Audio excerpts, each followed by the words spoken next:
Okay, well, this is after 4 o'clock in the morning, so I clearly spent a bit of time on this.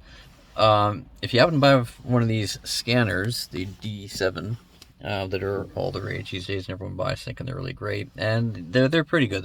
There's some things that are great about them, and other things that can drive you completely insane. If you happen to have a Honda Accord, there's a very specific video. If you got the Honda Accord, and I would say, I don't know the exact years, let's say between '01, I saw a guy who's got a video I put a link to, looked like he had maybe a 2015, and you have a warning light on your dash. I'll flip it around here, and my warning light is off, but it will be just to, let's get my finger in here, it'll be right about here. There's a triangle that goes there, and then there's a TCS, which stands for that little button there, the traction control, right?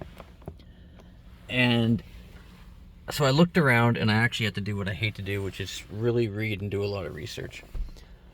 And apparently even people with snap-on scanners, you go to the dealer, they scan your car, you come out of there and you go, hey buddy, what the hell's going on? I got this TCS light on and the triangle, and nothing can shut it off. And you go to another mechanic and they say they can't shut it off, and they'll say go to the dealer and they'll charge you $200. Well, first of all, there's a guy who found a workaround with that by shorting out the pins where this connects down here, you know, where you connect your little scanner in, by grounding pin 4 and 9. That's a whole thing. I'm not going to get into that. Let's put a link to his, because that was pretty cool. But if you happen to have this scanner and you say, no way, you can't do it, so I'm going to go near the beginning here and hope I didn't forget already.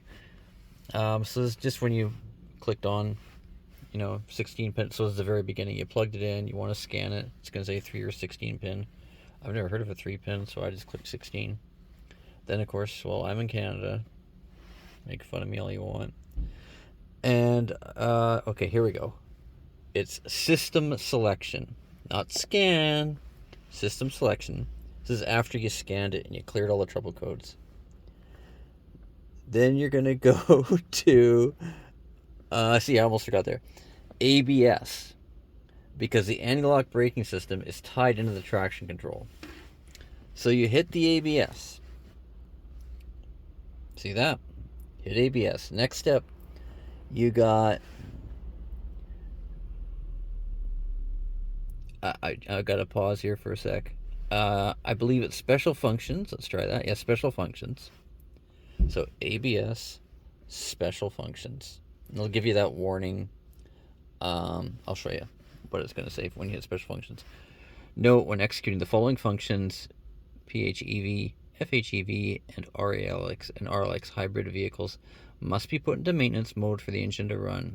Refer to the service mode for detailed instructions. So if you have a hybrid, make note of that. Although I have a hybrid and I just clicked right past it because, man, I was getting frustrated. Then you hit all sensors right here. It says, due to the neutral position memorization procedure for all sensors after replacing the vehicle stability assist control unit or sensor cluster, steering angle sensor, brake.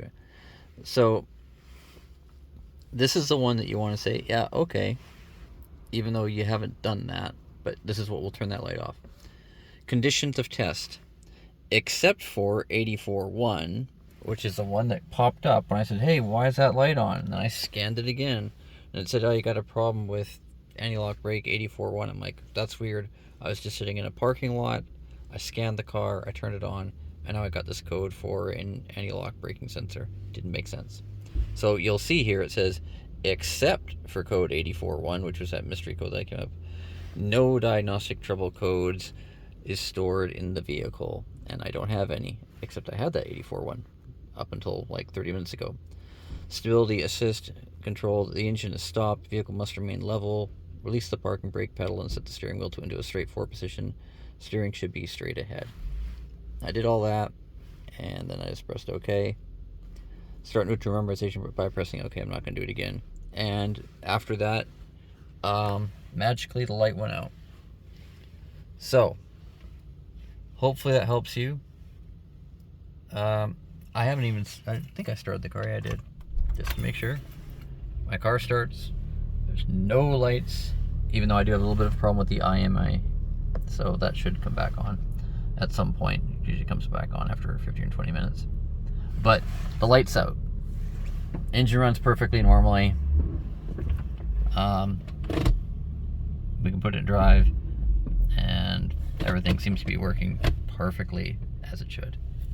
That's long enough. I'll try and edit this down, but instead of doing that little thing with the pins, if you have one of these tools and you go, hey, I just checked my Honda Accord and now I got this light on and no one can figure out how to turn it off, it's just a matter of going through these little steps. But it does not tell you in the manual. I do have issues with this thing. So, is it a scan tool that works? Yes and no. Last thing I'll mention is, for example, key programming. That's really hit and miss. My 03 Corolla would not program the key. So, yeah, don't expect to find answers in here necessarily. You have to find answers by poking around and doing nasty experiments that may ruin your car, perhaps. So, that's all. Thank you.